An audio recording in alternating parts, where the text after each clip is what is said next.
நீங்கள் யாராக வேண்டுமானாலும் இருக்கலாம். உங்களிடம் ஒரே ஒரு கேள்விதான். நீங்கள் இப்போது மகிழ்ச்சியாக இருக்கின்றீர்களா?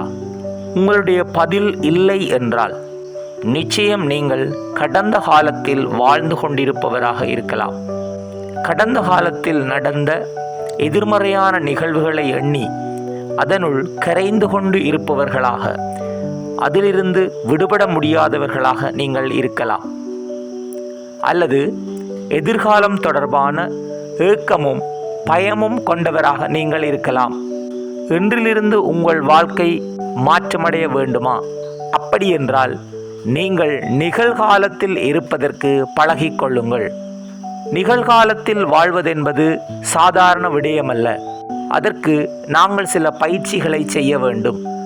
இதற்காக ஜப்பானிய மக்கள் இச்சிக்கோ இச்சியே என்ற வழியை பின்பற்றுகிறார்கள். இச்சிக்கோ இச்சியே என்றால் என்ன?